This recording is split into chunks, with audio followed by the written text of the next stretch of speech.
Iran প্রথম দিকে যুদ্ধবিরতির কোনো আলোচনা, প্রস্তাব এগুলো অস্বীকার করলেও এখন তারা নিশ্চিত করেছে যে হ্যাঁ, তারা যুদ্ধবিরতির প্রস্তাব পেয়েছে, সেটা পর্যালোচনা করছে। তবে আলোচনার সম্ভাবনা নাকচ। অর্থাৎ পাকিস্তানে নাকি তুরস্কে আলোচনা হবে, হোয়াইট হাউসের কর্মকর্তারা কোথায় যাবেন? পাকিস্তানে যাবেন নাকি তুরস্কে যাবেন? এইরকম যখন নাকি আলোচনা চলছে তখন আলোচনার সম্ভাবনা অর্থাৎ মুখোমুখি আলোচনার সম্ভাবনা নাকচ করছে। অর্থাৎ প্রস্তাবগুলো আগে পর্যালোচনা করবে, পর্যালোচনা করে কোথায় কোথায় তাদের আপত্তি, কোথায় তার সম্মতি, সেই বিষয়গুলো তারা দেখবে। যুক্তরাষ্ট্রের প্রেসিডেন্ট ডোনাল্ড ট্রাম্প দাবি করেছেন প্রায় 4 সপ্তাহ ধরে চলা যুদ্ধ বন্ধ করতে ইরান এখন একটি চুক্তি করতে মরিয়া হয়ে উঠেছে। তবে তার এই দাবি প্রত্যাখ্যান করেছেন ইরানের পররাষ্ট্রমন্ত্রী। তিনি বলছেন তার দেশ যুক্তরাষ্ট্রের একটি প্রস্তাব পর্যালোচনা করছে ঠিকই, কিন্তু সংঘাত নিরসনে কোনো আলোচনায় বসার ইচ্ছা নেই।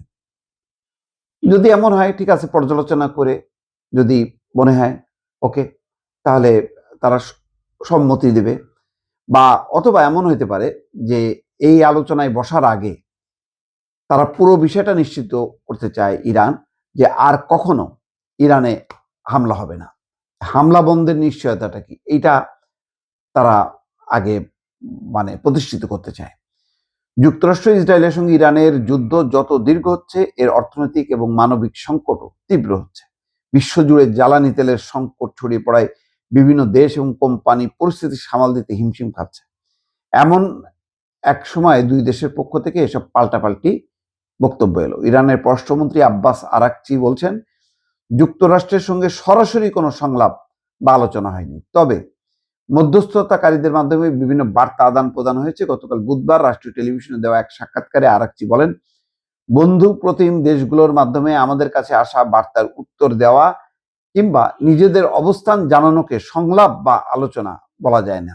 এর কিছুক্ষণ পরেই ওয়াশিংটনের এক অনুষ্ঠানে ট্রাম্প বলেন ইরানের নেতারা প্রকৃতপক্ষে আলোচনা করছেন এবং তারা একটা চুক্তি করতে খুবই মরিয়া, কিন্তু তারা সেটা বলতে ভয় পাচ্ছেন, কারণ নিজ দেশের মানুষ তাদের মেরে ফেলতে পারে, আবার তাদের হাতে মারা পড়ার ভয়ও তাদের আছে। অর্থাৎ যদি এখন তারা বলে যে আমরা যুদ্ধবিরতি করব, তাহলে ইরানের জনগণ খেপে যাবে, এই জন্য তারা বলতেও ভয় পাচ্ছে। এগুলি নানা রকম কথাবার্তা বলে এই ট্রাম্প আসলে একটা বিভ্রান্তি তৈরি করতে চাচ্ছে। অবশ্য ট্রাম্প এটা স্পষ্ট করেননি যে ইরানে কার সঙ্গে যুক্তরাষ্ট্র আলোচনা করছে, কার সঙ্গে আলোচনা হচ্ছে, এটা কিন্তু কোনো পরিষ্কার চিত্র দিচ্ছে না।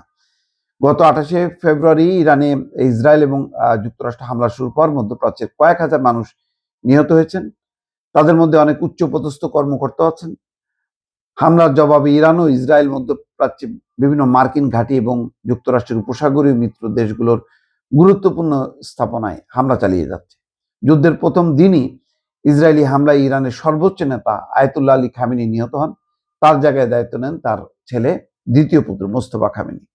তিনিও হামলায় আহত হয়েছেন বলে জানা গেছে। দায়িত্ব নেওয়ার পর থেকে এখন পর্যন্ত কোনো ছবি বা ভিডিও প্রকাশ করা হয়নি। তবে এটার কারণে না, তার নিরাপত্তা অর্থাৎ মুস্তফা খামেনিও যাতে নিহত না হন, এই জন্য সর্বোচ্চ নিরাপত্তা, যেই ধরনের নিরাপত্তা তার বাবা নিতেন, কিন্তু দুর্ভাগ্যক্রমে 28 তারিখে তিনি মিটিং ডেকেছিলেন, সেই মিটিংয়ের খবরটা জেনে যায়। নতুবা আয়াতুল্লাহ খামেনিও কিন্তু এমন এক অবস্থানে ছিলেন যেখানে সচরাচর তাকে ডিটেক্ট করা যেত না, সেই সুযোগটা নিয়েছে।